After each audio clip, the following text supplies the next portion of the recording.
They want attacking, purposeful football all the time. Now we've got our backs against the wall and we're going to fight, and we're going to fight hard. You've got to show me all the guts and all the determination you've got in your body. You've got to inspire me. A marvellous kick. That's as good as you'll ever see. And puts player back in front. I don't know about you guys, but if I see one bloke walking out of here, give the tackle back from people out there for a good effort, I'll spew up. From inside the centre square, Boyd kicked the goal. Boyd kicked the goal. From inside the centre.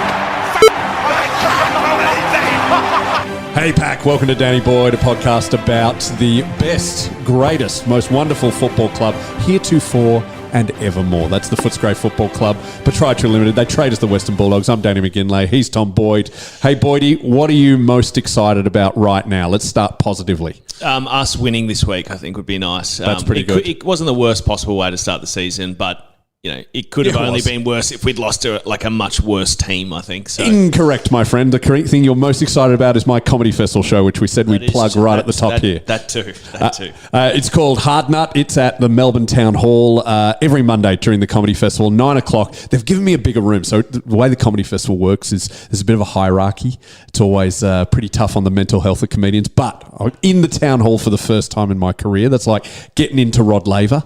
And it's a bit exciting. It's a bigger room than so I really need to sell it out. Please come along or buy a ticket and don't show up. I don't care. It's the equivalent of Gold Coast playing at the MCG, but we just want to fill it out as opposed to having 10,000 people in attendance. Yeah, that would be. That's exactly it. Okay, that's all I need in there. I don't have the you got other big comedians with big agents and managements and producers. I got none of that. I'm just Speaking of producers, we do have a great guest with us today. We do. That was pretty good. We also got to plug the Patreon. We've got to do all these things that we said we'd do. Please join the Patreon. All the Patreons sat up the front of our live show, which was awesome. Thank you so much for all your support. You get a bonus episode every second week. Yeah, and I also managed on last week's Patreon to, completely predict perhaps one of the challenges we face on the weekend, which we can talk about a bit later. But it's sort of where we go a bit under the surface around what's going on at the club and what's going on with the team and what we actually maybe think beyond the obvious stuff that we share with the broader audience. Yeah, and Boydie actually gets real and tells us what's exactly going to happen, and he's scarily accurate a lot of the time. Continually releases clubs who approach me to come out of retirement 1 week at a time. Oh yeah, we've got to get back onto those. All right, well here we are. We're back broadcasting at our spiritual home of, we used to call this Tom Campbell Studios, but he's playing for the Saints now, so I'm going to rename it. I think I'll just rename it every week. Welcome to Scott Wine Studios. Our special guest, former Channel 7 reporter, former power broker in Parliament House, and now on radio, Mark Stevens. Welcome back to Danny Boyd. Great to be here in Cremorne, trendy Cremorne, which is out of your hit zone. You're a sort of Northcote Brunswick operator. That's me. But yes, this bleeding is sort of heart thinking, commie. Advertising people area, designers. Yeah, it's techies. Techies is around it. Don't dox us though. Don't tell everyone where we are. Not that I think many of the Footscray supporters would make the trek across the bridge, through the tunnel, out over this side. It's not worth visiting too much. However, the Patreons are always welcome to come and watch an episode be recorded live. Yeah, okay. Let's work on the logistics of all that. I don't own this building, contrary to popular belief. There are some things out of the realm of possibility for me. But I'm looking forward to your show. I'm booked into Dave Hughes. My wife Jane's booked in for that. I've been there before. That's at Town Hall, obviously. So you're at the periphery. Like he's Rod Laver, you Margaret Court Arena or Court 15. Yeah. So there's smaller areas. Yeah, but it is the main hub. It's not show court. But the problem is that the metaphor doesn't work because there's only one court in Rod Laver. It's almost like I'm playing table tennis in one of the corporate suites. I must say I did get reminded of Danny's clear proficiency as a stand-up comedian doing the live show last week at the Comics Lounge. It was like he walked in there and just started abusing everyone just to make sure they were all on point, make sure the techies were working and, the AV was all going okay. And you had Biggsy in there, Shane Big. Oh, we had Clay Smith too.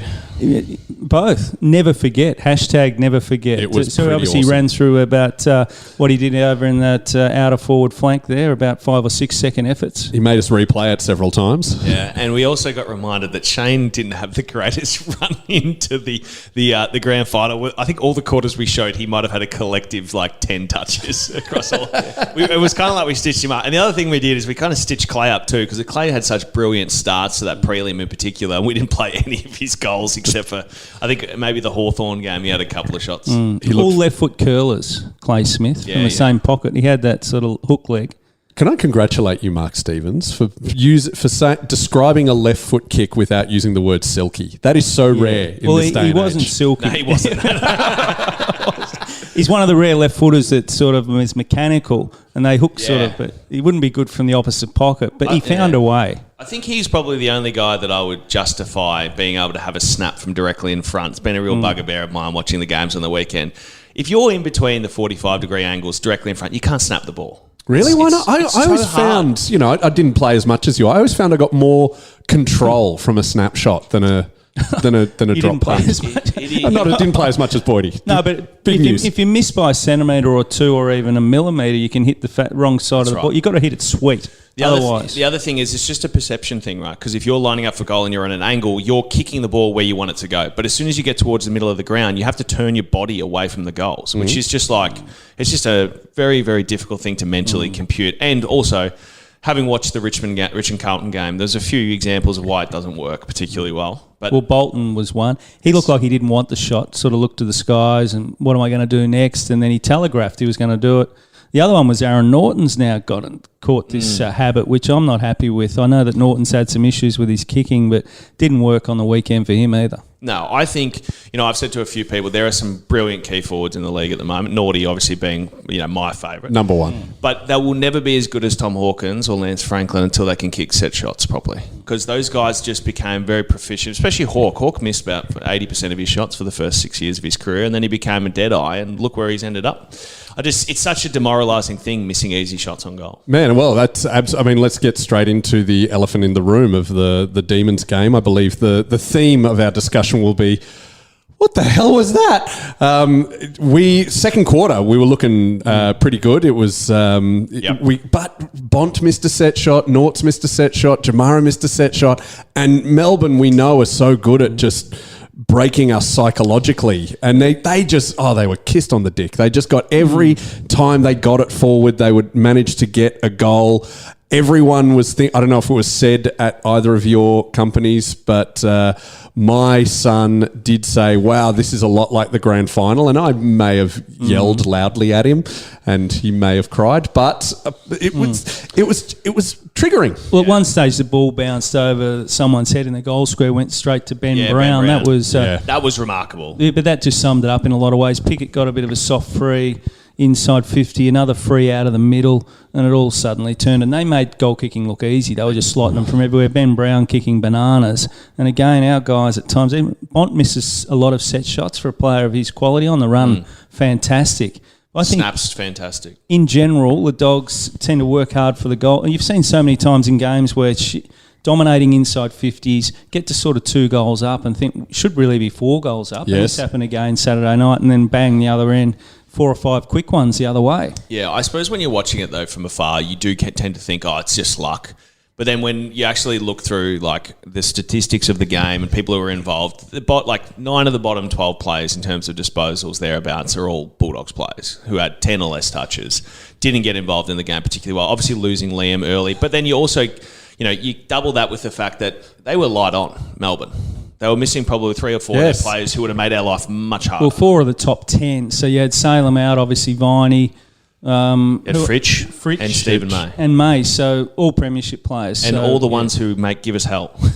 I'll just point out to all the Dogs fans, Lifeline is 13 11 14 if you would like to discuss this episode. I was in the cheer squad for a quarter actually, which is interesting. Linda West, who runs the Top Dogs coterie. Genuinely fantastic. One of the best humans in the Australian football league. So she got a couple of tickets to get in and said, why don't you come and sit in the cheer squad? So we sat in about the 4th row there, and it was the second quarter. Things were going well. It's not a visual podcast we're doing, but if you still had that mop of a hair that you had presumably a month ago, you would have fit in very, very well in the cheer squad. I can still fit in. I've still got that. But it was pretty sad in the end. It was watching from behind the goals is interesting. You can see the players talking and just their body language. And the Dogs guys were getting pretty bedraggled during that second quarter. Forgive me, I've forgotten which end the cheer squad were at. Was that Ponsford or City end? City end, so Ponsford stand. Yes. They're They're an interesting crew in there. They're loyal, loud. They're good people. Yeah, it's a lot of them. It's a dry zone, and I'd been at the races all day, and I thought I had to get a CC and dry, so that was my excuse for the third quarter. I sat just nearby. Yeah, fair enough. Yeah. Actually, you were very controversially, Stevo. You were busted by a couple of our listeners round right. one last year, cutting the queue at the bar. I think we did challenge him on this last year. No, I don't think I've. No, been he was. challenged. This was. He hasn't been on round since. one. been on I since. might have. I can. I'm not a good queuer. No, this was his justification. I'm glad you're not denying it. So there's a massive queue because they've undercated. You just walk directly in, order a couple of Sauvignon Blancs. Everyone goes, "Oi, what are you doing?" You look around and go, "There's worse things going on in the world." I'm not sure about that. I do remember that night. Post-COVID, everyone's trying to get back to normal. There was no staff. The queue right. was Yep. winding around past the toilets and whatever. I can't recall that, but I have been known to cut corners. Spoken like a true politician. All right. Is there any positives we can do about the Dogs currently? Is there any way we can spin this to make our listeners happy? In case there was a certain co-host of this podcast who was really depressed right now. I thought Brucey looked okay down back. Yeah? Which surprised me a little bit. Not because I don't think Brucey's a good player, but I just think that it's a very weird transition. I managed to do it for one quarter in my under-18s days, and I had about 4 goals kicked on me by a guy who didn't get drafted. So, wow. Yeah, in about a quarter, by the way. Ooh. It's just completely different, and I think it is easier playing the way the Dogs do in terms of you have a bit of free reign to try and mark the ball, but he looked much better than I thought he would. The only challenge down there is that every kick that you have is worth 2. Yeah, he looked good. Yeah, one-on-one, but I think he looks a bit indecisive, which is understandable when what do I do with it now? Yeah. When I get it, do I handball off or where do I kick it to? Yeah, I think that's part of, it's not just on him, it's part of the back six as a whole, working out what their sort of, cadence is around that sort of part of the ground. Because, if you looked over the years, the Dale Morrises and the guys who perhaps weren't as confident behind the ball, Caleb Daniel will be there in a heartbeat, JJ will be there in a heartbeat, Matty Boyd was always happy to have a handball or two. And I think that just trying to work out what that looks like at the moment, if he's going to stay down there long term, is the main thing. I'm not sure he's a kicker. I think he'll learn to handball like Dale did. Dale played within his limitations. Yeah. And you see that Gardner does that as well. He's probably, if he gets a grab, he's pretty slow in the way he goes about, often will go across. Very rarely goes forward, sideways or a handball, which is smart play because invariably you'll turn it over. Yeah, the other end of the ground, Travis Cloke built a career just wheeling onto his left foot and kick the ball 60. So there's something to be said about that as well. I certainly was a bit in that camp after I missed a few short balls that ended up at the wrong end of the ground. Just kick the bloody shit out of it and see how far you can get it to go. Even just to sum up our bad luck, Caleb Daniel, who we've often talked about, is one of the best technical players the club's ever seen. He coughed it up a lot. Yeah. There's been a lot of commentary online. I must say, since getting a window into the Bulldogs forum, Danny. Jesus, they don't miss. Put it this way: thank God I didn't have access to it when I was playing. Yes. Whilst there's a lot of nice people in there is some miserable bastards. I tell you. Does he bite off too much at times, Caleb? We love it and whatever, but I suppose that's part of his nature and the way he goes about it. But the cute little turnover kick. It was just so out of character. Yeah. He doesn't, he'll do it about once a game, but he was doing about twice a quarter. Yeah. I feel like all of this, like all the discussions that I've heard about the game are getting away from the bit that actually costs us. And, I said before the game that I thought that the big man experiment was going to be really interesting because Bevo's never played with a lot of big guys. And it's just going to be different because once you play a certain way for 7 years or whatever it is, and then you decide to bring in all of these, big marking threats, completely different. And I think really where we did lose the game was, around the footy. We got absolutely smashed in there, and Max Gawn looked as good as he ever has. And I think that the difference now is that, Timmy's had some relative success, I'd say, against him in the past, but now he's got a fresh Max Gawn in there for 70% of the game. Yeah. And he looked like as good as he ever has. And then once he's up and going, you've got, just a front-running midfield, powerhouse with Petrarca and Oliver and all these guys, and it just made it very hard for us to get on top. Yeah, I think a positive for me was Treloar coming in with he was underprepared. He still had his 30-odd touches. Not a huge impact. He was still good. But the issue, I look at the midfield now and people think, wow, look at the Dogs midfield, there's so much depth and numbers. It's starting to look just a fraction thin. Libba's not getting any younger. Bont's late 20s. Treloar's not any younger. Treloar's not any younger. McRae's now 27, 28. 29 this year. 29 this year. Bailey Smith looks great, but again, he's probably still only going at 7 out of 10. He's got some more improvement to come. Where's it coming under that? You've sort of got Garcia, West, but there's a lot of clubs with these big young midfielders coming through. And my question would be that the Dogs obviously went Buzzlinger with their first pick. Oh, yeah. I think it's borderline whether they needed, or we needed, another midfielder in the draft. It's rare you say that about the Bulldogs under Bevo. Yeah, but I think there's a shortage there now, which is... We played 2 seasons, 15, 16, Bevo's 2 years with 12 to 14 blokes going through the middle of the ground. Now, we changed that a lot afterwards because Bevo probably didn't feel like he could trust all of the players going through there. And then the era of Bont and Jacko and Libba and sort of these sort of, guys who stayed in there for most of the game started. But, the other side of the coin is that, Melbourne aren't a lot younger than us. I mean, Christian's basically my age. Clayton's about the same. But they just seem like they've got this 3rd and 4th and 5th and 6th guys to go through there that never look like they're below the par as to where they should be. And then, that's all getting away from the fact that if you have a dominant ruckman, life becomes a whole heap easier as a midfielder. Yeah, they kept getting it out. Tim English, great around the ground, but he's had problems against Melbourne. We saw it. There's a game about 18 months ago where just out of the middle, and it's understandable. Max Gawn for me is the best player in the comp. Most just sitting back I'd watching, he just dominated he's like a big kid in the playground. Just did as he pleased out there. So really, where he runs to, and he's just the general. Yeah, and it's just rare for a ruckman to make the game look easy. It's never happens. Like Nick Nat did it for a while. It never looked easy for Sandy because he always had some moron like me sticking a knee into his bloody ribs. But Max makes the game look easy. All right, boys. This is a Bulldogs podcast. Let's stop being nice about the D's. Tell me have Melbourne peaked too early? Are they going to go out in straight sets and suffer again? Remember, it is a 23-game season. Yeah. So we can wipe this off as one. There's still 22 games left, so you're going to have to win. Your 13 games. There's plenty of time to do it. They do look battle hardened though, Melbourne. They're so consistent. I think they're done. I think they're cooked. Yeah. I think, they should probably start the rebuild now. Trade away all their big players to us. I would say that's probably a good the crowd idea. was a bit disappointing for a Melbourne home game. I know there was a few doggies there, but seriously, Melbourne people. Yeah. I didn't see too many cheese boards there. The snow season hasn't started. No. With global warming, that's going to get shorter and shorter. I don't know what they're doing. They're going to have to go for 7 days in the middle of the year now. It will be exciting when we start playing men's games at Whitten Oval, and I think we should play the D's there. That should become a cauldron. Did you see the grass has been put in at Whitten Oval? No, I hadn't seen that yet. But see, I suggest the most likely occurrence is we won't play Melbourne there. We'll play Gold Coast, Port Adelaide, anyone that has to fly interstate. We make them travel a little bit as well. Head out west. It was always our tactic with Ballarat. Well, we'll keep Ballarat, won't we? Yeah. Do you think there's a chance we'll play games for 4 points? That you're dreaming?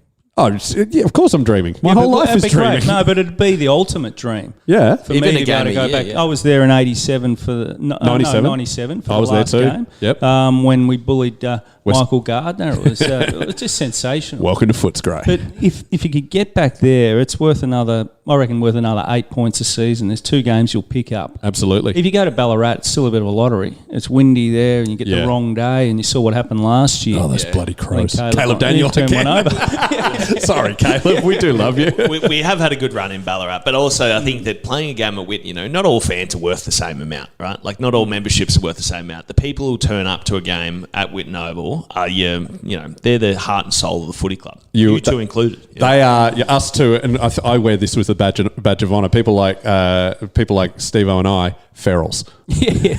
Well, I think there'd be renewed interest if they played there. There'd be more people turning up. Hell yeah. Just do one retro round, Play a game out at Moorabbin, play a game. Yeah. I used to, when Limo and I used to do ABC Grandstand, this is one of our first ideas, proper retro round where you play at all the suburban grounds. You have to be 18 to get in and you sign a waiver so you can't get sued if there's a collapse, but full strength. You're not allowed to bring your mobile phone in, and all the games are at 2:10 p.m. You have to listen on an AM wireless to see if C's beaten D or anything like that.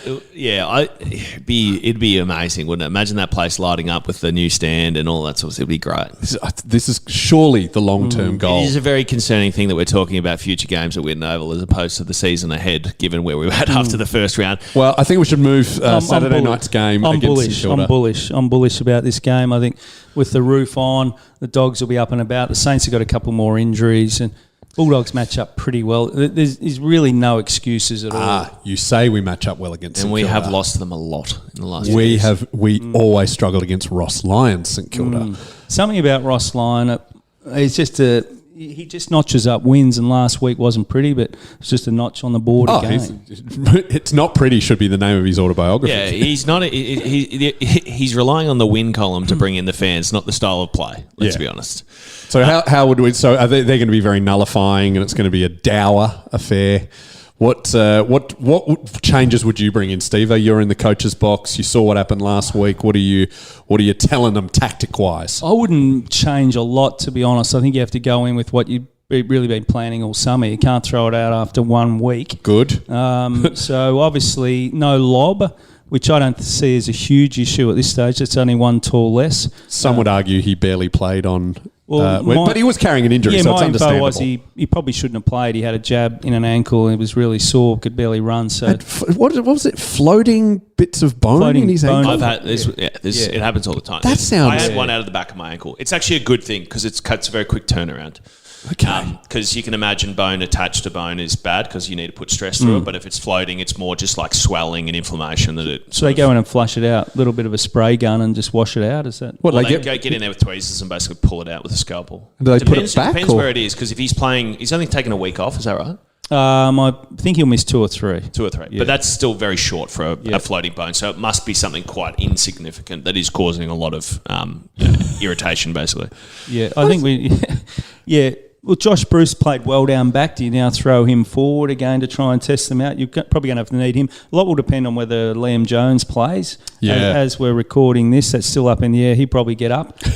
How much did everyone just when Jones went off? I think it was like the Three Stooges trying to get through a door of everyone just going, "Oh look, he's doing his own research. He doesn't need medical attention."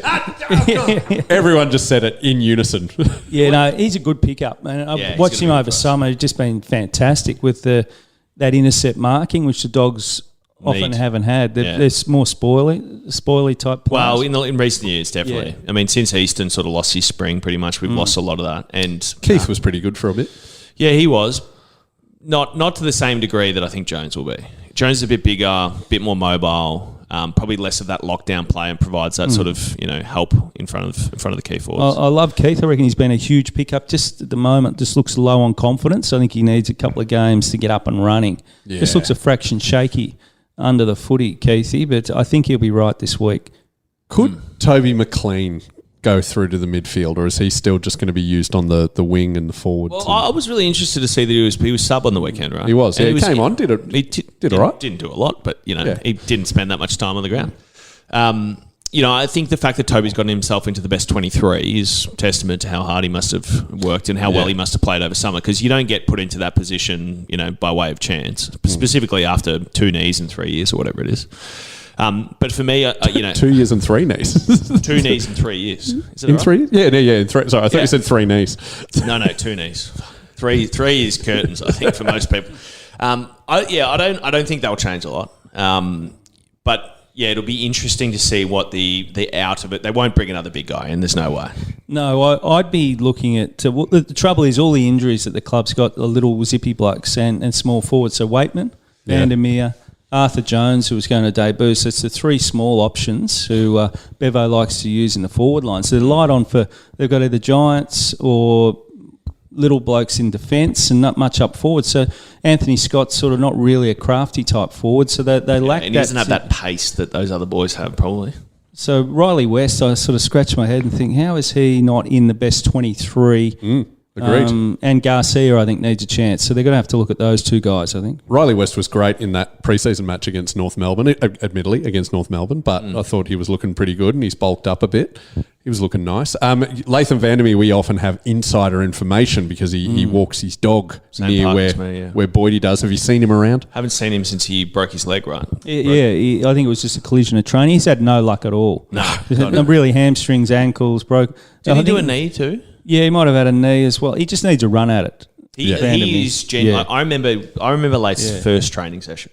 I also remember Ed Richards' first training session because once guys turn up with genuine pace, it's jarring on the eyes. And I remember Lath basically getting a handball receive and just gliding past a couple of people in his first session. So everyone's like, oh, okay, he's got something that most of the other boys don't have here. No one can catch him, which is a massive advantage. Yeah, he was great in that prelim final versus Port. Oh yes, over there and kicked the winner against the Lions the week before. And that was smart. Punched the winner. He punched the winner. That was a brilliant piece of play. A lot of people would have picked the ball up, got tackled, and then a throwing ball up, or the ball could have been turned over. That was sensational. In his first quarter, he was snapping goals. He was lively. Yeah. When we put 7 or so on against Port Adelaide. So he's an important player to get back in. JJ, where does he fit? Was really Tom's Norm Smith, I think, personally. But JJ was quite good that day. And, your old mate JJ, for me, he's just a halfback flanker. He just doesn't seem to be a forward. It does seem like he's moved down the pecking order behind the likes of Bailey-Dale and Caleb back there, though. And I don't know what JJ's, ability to dominate the game at halfback if he's not the one who's naturally getting all those handball receives. Because when he was up and going, he was just so destructive. But now if he's the third guy in line to get a handball, well, you're not getting the speed out of him. You're not getting his long kicking. Now we're using our craftier sort of by foot players in Bailey and Caleb. Terrific guy, JJ. Yeah, he's a happy fella. He's a ripper, yeah. I've only met him during grand final celebrations and stuff, so I've never. He's definitely the most fashionable player at the Bulldogs. We'll give him that. Yeah. If they brought in that, the NBA style, NFL style, turn up in whatever you want, JJ be the king of it. The chains. Yeah. Why are they? Who was it? Who was Danger wants it? Danger wants to do it. Is this just so you get then sponsorship deals for clothes? Yeah, you could probably do sponsorship. I don't think it's. It's Tom definitely would be part RM Williams, I reckon. Now I never owned RMs when I was playing footy. I would have been Asics, I think, just worn every Asics here, because that's the point. It gets into that weird stage. But you can see that the trendy players don't dress in their normal club attire. Like you watch Bailey Smith turn up in tracksuit and a training singlet to the games, which is not what you're supposed to wear. That's the only ambiguity. Really? Do you get told what to wear on the way to... Obviously, you've got to wear some sort of club stuff, but is there set uniform? Pretty much, yeah. I mean, you don't have a lot of choice. Yeah. What would you be, Dangerfield or something like that? Brunswick Street sort of action? Oh, mate, I would Torn be... jeans? You know me, I'm an absolute hipster. I'd be going at whatever the St Vinny's op shop had. Dimmy's still going around in Footscray? I think Dimmy's Richmond, just Footscray. Come on, Stevo. Get you. Dimmy's is not going around. Dimmy's no, it used empty. to be just around the corner here. Yeah. But no, it's... And now it's at Coles, I think. Yeah, but it's interesting. You could do a sponsorship deal there. But right in Bailey Smith's hit zone. I think so. Or what about fancy dress every week? There's a it's like Mad Monday every week. That would be fun. That'd be such a pain in the ass. Oh, totally. So which guys at the Dogs do you still catch up with regularly? I mean, is it you transition and move on pretty quickly? Yeah, Mitchie Wall is the closest one. He was best man for my wedding, and he's not there anymore, but he's probably the one who I'm closest with. Fletch and Jongy still a bit. Shane and Clay we saw on the weekend. A lot of the older guys are still in the game. I mean, obviously, Maddie and Bob are over in Freo, and Dale's where's he? He's in Brisbane. As a development coach or something. Can you explain Libba to me, because I've met him a few times. I love the guy. But I just can't get a handle on him. Like I think that's what he likes. Hey, by the way, Libba came to the Comics Lounge after our show to watch the show after us. Did you hear what happened, Stevo? So we had our show, and what is it, 150 or 170 people or whatever turned up. Massive. Like we were wrapped. And straight after the show, we're getting ushered out. The red lights on. Get the F out of here. And the reason was that Andrew Santino, one of the biggest comics in the world, was playing afterwards. Really? And John Cena and Zac Efron were coming to watch because they just done a movie over here. So they were in the green room as we're shuffling out. It goes from Shane Biggs, Clay Smith, Zac Efron, John Cena. And Libba turned up. Libba turned up to watch them, not us. Right. Yeah. Okay.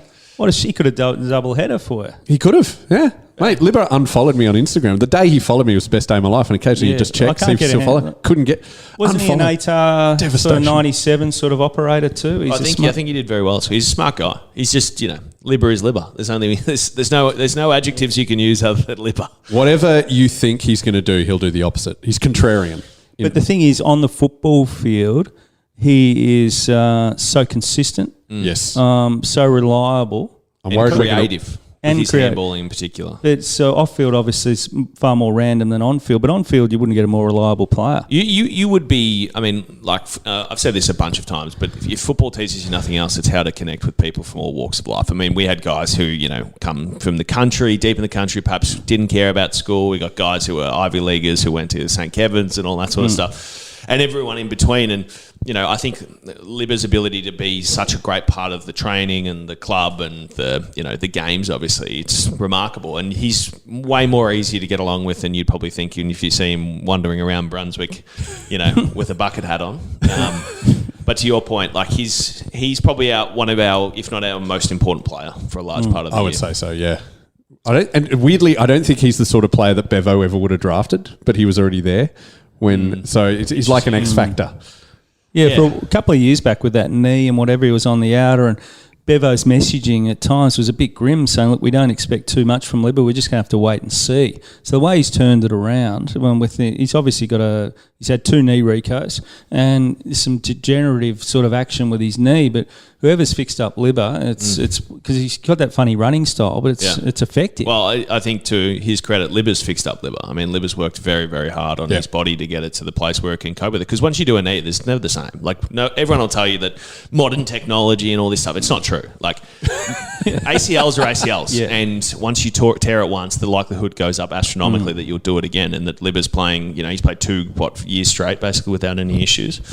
He's a great player for us, and maybe he'll be the one to spark us up this week and get us a victory. Do we need a bit more anger? Because if you look out there, it's sort of at times Libba's got a bit of fire in him, but there was not a lot of fire. Libba's probably I would describe Libba like he needs a spark somewhere else, and then he'll be the guy who gets it going. Because, yes, Libba will argue, and we had a good chat about this at the live show about his tactics of, you can't argue with Libba on the football field, especially with the likes of the Sydney in us days when we were obviously neck and neck in that grand final. Josh Kennedy, straight-laced guy, super polite.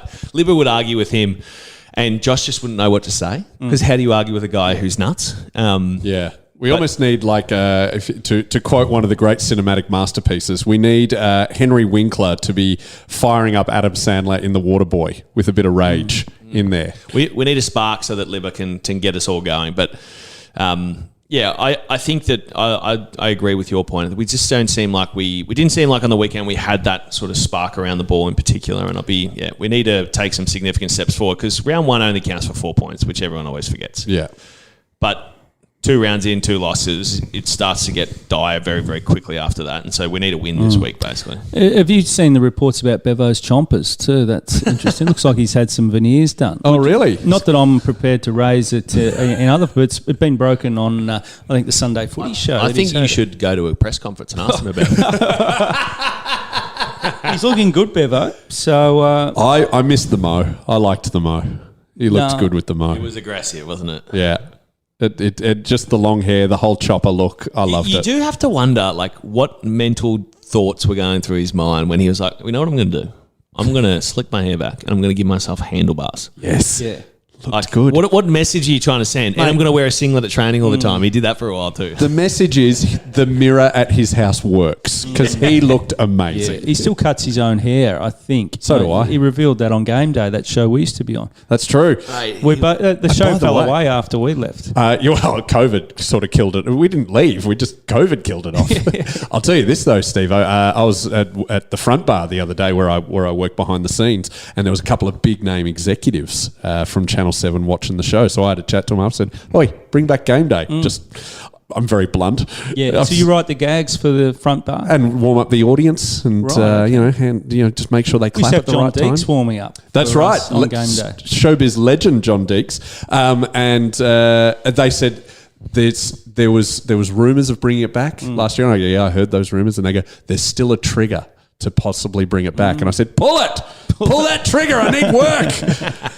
So, hey, Bulldogs, Danny Boyd fans, please, tell Channel 7 you want a Sunday morning show and you want Stevo and McGee back. Yeah. And how do you sit around and write a comedy show? I mean, is it a long process? Do you pull gags? There's people Have going. you got a file that you just go to? Or? You just go. They show footage from the week, and the guests that we're going to go to, and there's meetings and chats about it all. And no, I'm talking about the comedy show. About the Hard Nut. Yeah, well, no, that's how you do. Oh, you mean the stand-up show? Yeah, stand-up show. No, stand-up. How do you write a comedy How show? did you write Hard Nut? Because Hard Nut is a true story. So there's two types of stand-up shows you can do. One is just a bunch of material that you develop over the clubs, and to come up with club material, usually I write it from. I can sit down and write, and it's never that good, but.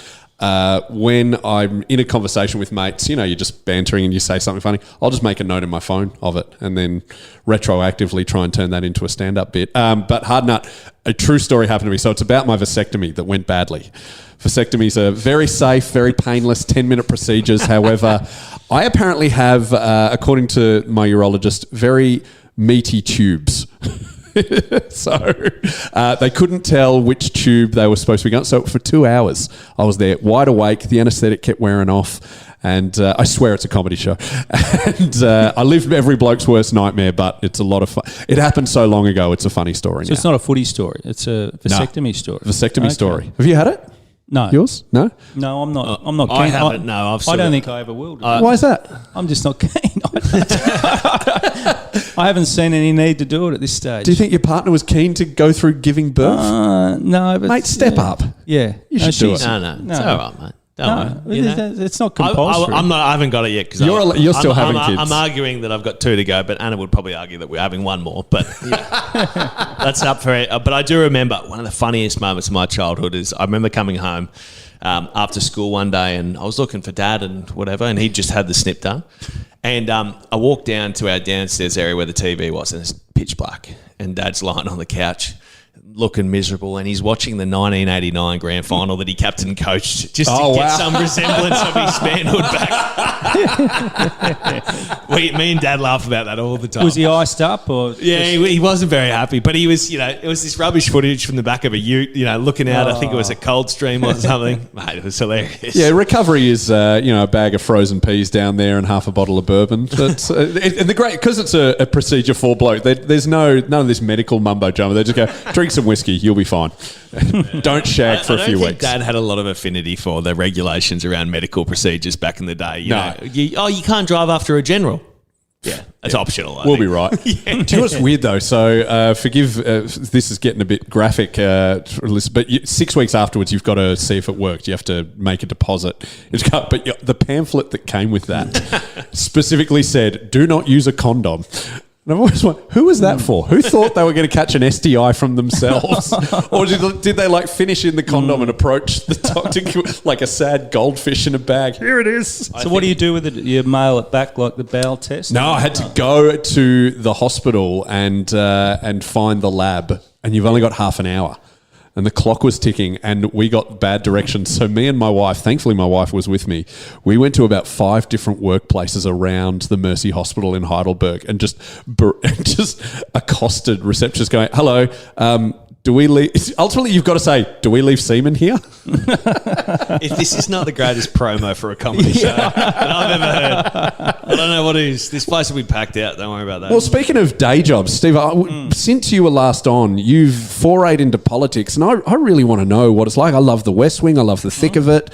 And I got a little bit of an insight into state parliament about 3 weeks ago. I had to do a corporate gig with the member for Melton, Steve McGee. Mm-hmm. So his staff organised for me to go to Parliament to meet with him. And I just met with one of the staff, who's Megan, who actually listens to this show. Shout out to her. She's great.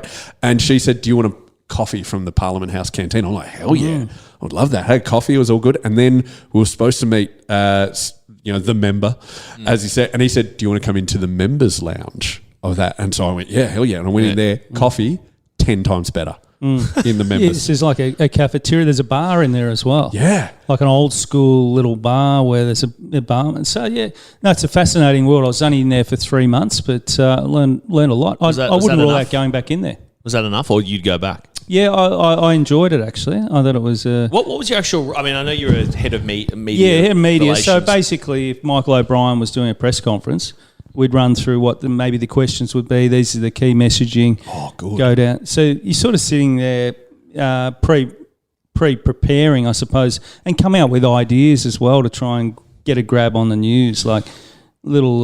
What's a snippet? A snippet, an idea, thought piece, and you wouldn't rehearse your lines, but come up with some lines. So, and also damage control, obviously, when things go wrong. So that's fascinating. Isn't it? Yeah, I'd love it's that. a bit of a sport, really is. So, Well, my first media head of media at the Giants ended up working there, Nick Johnston. He ended up being in there for quite some time. He's just arrived there as the new head of. Yeah, That's right. Because he tried to get in at in the Liberals camp first, probably for similar job as No, you. he applied for Labor, which I think. Hang on, okay. you can't do that. No, you can. He's changed now. He He went applied for Labor. first, Now and he's Liberal. gone You for the can. Libs. It's no different to applying at Brisbane Lions and ending up at the Bulldogs. But don't you have to believe in the policies? Yeah, but you got to or- get your professional sort of media, No, you I don't suppose have- as a media, you you're not don't coming have- up with policies. No, and you're not coming up with statements really either. You're just sort of corralling what they already want to say, right? Like, Yeah, to that's a right. degree. You can come up with a few policy ideas or way that things could head, but yeah, it is fascinating. It's a great place to work there at Parliament, Spring Street, the Liberal Party office right next to the Imperial. Yeah. So you've got the rooftop bar, you've got the European next door. It's a great pub if you want to spend. Sligo upstairs, the cigar bar. Like it really, yeah. European Beer Cafe's reopened as Morris House. No, the European, like the Spring Street wine bar, straight opposite Parliament House. Right, yeah, I know the Imperials where Yeah. you can spend like $21 for a pot. Yeah, you go up on the rooftop there. So that's It where does look good. Luke Darcy was spotted with Peter Dutts. Dutton recently. So yeah. But they're old. I've actually found out they're old friends. They've known Right, each other okay. for years, apparently. Okay. But apparently Darcy's going to... Imagine that, Luke Darcy going for Premier with Mark Stevens as his media advisor. Wow. What? Then the we'd get Bulldog- games at Whitten It'd Oval. be Bulldogs would have a lot of home games. It'd be un-Bulldog like though if it was Liberal Party, wouldn't it? What percentage of Bulldog fans do you think would be? 10. Yeah, not many. But we could bring Darcy and you over to I don't know the Greens. I know which side you'd be on because you're in that North Giddy sort of greeny area. Mate, I've been a strict sack. Actually, can you tell me this rumour? That Sack Dan Andrews party that was just bafflingly on the ballot. Apparently, that was the Labor Party set that up. So people who voted for it, the preferences actually flowed to them. I heard that too. Have you heard that? I'd heard it as a rumour. I can't confirm or deny that one. I hope it is because I love that sort of Yeah, I didn't last cloak till and the dagger. election, unfortunately. But yeah, it was. Mate, you would have won it. So what happens when the leader changes? Obviously, because 2 months after I started, Michael O'Brien, there was a challenge and he got rolled. So Yeah. suddenly the whole office changes and they want their own people in. Yeah. which was fair enough. But Sounds like the changing of the guard at a footy club, really. yeah, so no, it's tough, but it's a very interesting world. Yeah, It's better than working in media at I don't know, Rhodes Victoria or Vic Rail or V-Line. Oh, it's better than a real job. It's interesting. Hell yeah. Yeah. I did have a look when I got taken around Parliament. I got to sit in the chamber during question time, and when you watch that on TV, you see the person speaking, they're mic'd up, and you hear like the hubbub around. But when you're in the room, you can actually hear what they say, and it's just. And I think the new job I want is opposition leader. I don't actually want to. I don't want to govern. I'll just be there, just going, no, you're wrong. Yeah. You're corrupt, dickhead. What would you know? Can you get me that job? Yeah, I it's don't care what party it is. So Dan Andrews, I find intimidating person because he's tall, the way he looks in Parliament. He's a very imposing character, and at times he doesn't even look at the opposition leader. He talks and just stares at the other wall. It's quite. Is that a good move, or is that just Well, social it works. awkwardness? You know, or- he's had a pretty successful career. he's Yeah, done I all right. managed to attend a press conference with the Premier around election time, around some mental health funding they were doing up north, and it was a fascinating sort of insight into just the barrage of questions they get thrown at, and he'll answer the same way no matter what the question is. It doesn't matter. He's just got this incredible ability to go no, yes, no, yes, not say anything. And I remember I was standing behind him, and the idea was they wanted to get me in shot all the time. And they're like, and this lady, What, nodding in the background? yeah, and I was like, I'm 6'7", and it's also I don't need to be in shot all the time. And this lady kept like whistling me, and she's just like, come closer, and I was like, No, thanks. How tall's Dandrews? I've never met him. He'd be 6'3", I reckon. Yeah, maybe 6'2". What's that? Yeah. In? Use centimetres. Come on, I'm Australian. I reckon he'd be 192. Oh, wow. Yeah, so maybe sort of maybe uh, 190. Yeah, So you put him as a he'd be a third forward? tall. I don't know how much football he has under his banner. No, but He's a Bombers fan. I know that. Was there much small talk with Dan? I mean, beforehand, Me, did he give you a briefing? there was a bit. Yeah. I'll tell you a bit about it off air because it was kind of crazy. Oh, to me, hello. but anyway. Save that for the Patreon. Yeah, maybe for the Patreon. But I remember I spoke to one of the journos afterwards and I said, geez, you guys asked the same question 1,000 times. She goes, no, we're not asking the same question. He's answering it the same way. And we're trying to get him to actually address what we're asking of him. It's not us. It's him. And I was like, oh, that actually makes sense. Because whoever she was, I don't know which business, she was kind of right down the centre. She wasn't trying to like make his life hell. She was just trying to get some information out of him. And he gave her nothing. He had Sky News next to him and he just gave her nothing either. And it's funny. It was quite an impressive sort of 40 minutes. Can I ask you this, Stevo? Of all the TV shows about politics, what's the most realistic? Is it like Veep, or is it West Wing, or is it? What was the one with Mike? The Working Dog Productions. Oh, Utopia. Utopia. Oh, wow, how depressing. No, but that's some of that's part of that Utopia. It's funny in behind the scenes, a lot of talk about a lot of things. You know, it's just to get things right. But West Wing, obviously, but Utopia. I walked in there. I thought there is a bit of Utopia about it. Yeah. My wife and my brother are both public servants, and they can't watch Utopia because they say it's too realistic. You can't, it's not surprising that West Wing might not be completely accurate, given they've got a completely different political system where it was written about. Everyone was too nice in the West Wing, even like the opposition and all the. I did hear some commentary about that at some stage where people were saying that a lot of the young kids who joined politics over the last 20 years were all West Wing fans. Yeah, and they I get in believe there it. and they're like, oh, so nothing gets done. Yeah, I liked Veep the best. That's still a great show. On binge. Anyway, we've gone completely off topic. Let's preview how we're going to win on Saturday. We'll just... You don't even need to give... we've gone into the tactics a bit. Let's just try and fill our listeners with positivity for this weekend and the rest of the year. Who do you think's going to fire up this game? Stevo, we'll go with you. Well, I think Aaron Norton will be a match winner this week. Nice. I think he'll kick 4 goals plus. And I reckon Bailey Smith's due to have, more impact. I think he's getting his 28, 30 touches, but probably not as impactful as he could be. I think he'll do well. And Bailey Dale off the half-back flank. Yeah, good. Some real rebound. And if we win it out of the middle, look out there with some of the ball movement. Yeah, nice. What do you reckon, Boydie? I think I love Stevo's individual contributors. I think if we look at the stat sheet at the end of the game and we can't find more than a couple of players who are like, oh, they didn't do much, I think we'll be in a good place. Because it takes a whole team to win, and particularly against a Ross Lyon outfit who are dour and defensive. And Oh, yeah. Yeah, it's a game of 1,000 moments that you need to win the vast majority of to get over the line. I think if we can get strong contributions across the board, we'll be in a good spot. Yeah, I'm feeling it's a Jamara week. I'm feeling he's going to pull off a couple of magical, mercurial bananas, coming out of a stoppage, and there's very dour, and he just breaks through them and just splits the centre. Yeah, he's been an almost type of player. He nearly took another grab near the goals, almost. Yeah. And snapshots. I think he hit the post. He did, So yeah. it's all going to click one day. One day. For Well, Jamar. it clicked last time against Melbourne. That was, when he got the 5 and kicked the winner. I'm feeling that. It'd be interesting to see what style of play suits Jamara best long term, because at the moment it does feel like he's kind of an in-between player. The ball misses him a lot. It goes over his head to the bigger guys, or he's not around the stoppages enough because probably he's too whatever is not quite clicking for him. I think that trying to get the best out of him, whether it's just this may sound like a crazy idea, but maybe the best option is just having Norton and Jamara as the only tools down there. I don't know, but No, don't give up on the 4 tools already. well, Give it a few more. I'm I just think looking at three's a enough. body of Three's work. enough? Yeah, All right. a body of work it's been a long time since Bevo's used tall guys. It's true. Stevo, when can we hear you these days? RSN 927, Breakfast with Half. So I pop up as the footy guy probably 3 or 4 little segments, and then through the day on RSN. So I'll be on there after midday and off to Warrnambool this afternoon for an outside broadcast.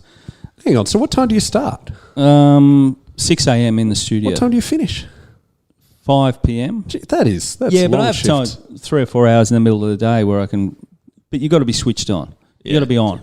You gotta But be in on. media, that's what you've sort of grown up with. You're always on. Fair enough. Well, this is going out Thursday afternoon. Any breaking Bulldogs news that we can say is an exclusive?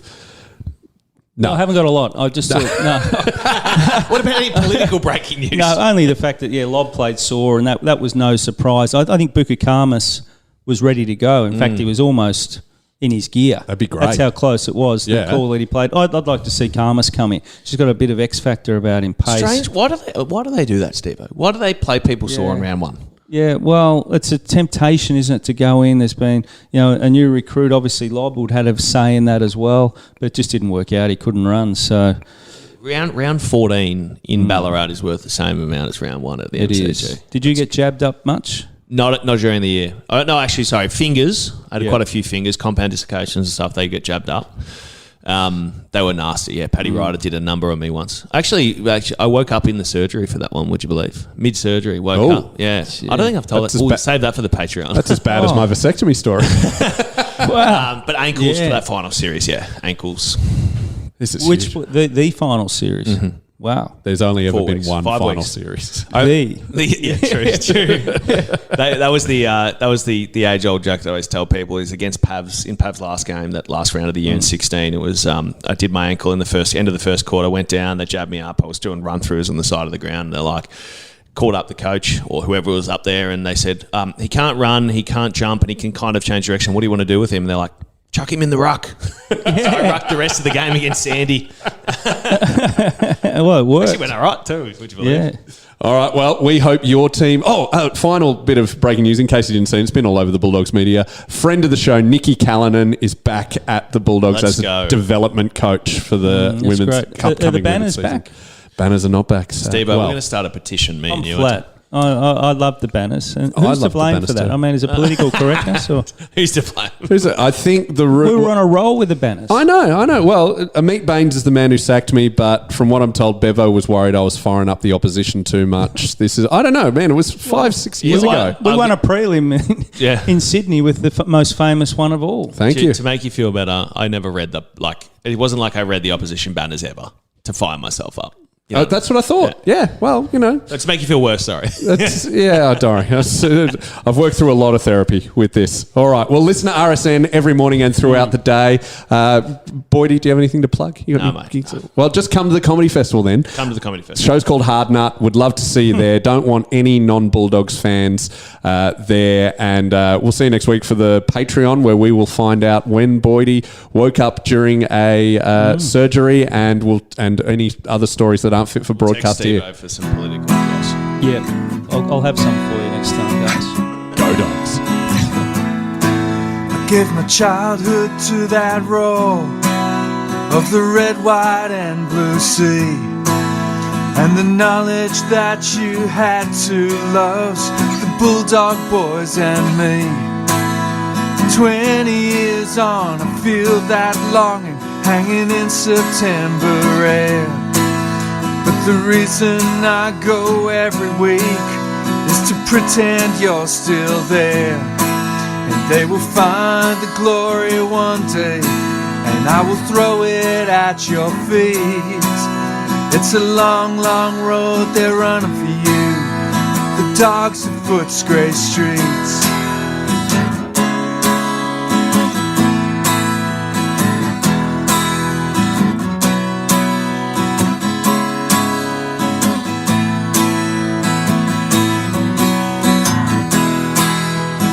Long, long road they're running for you, the dogs of Footscray streets.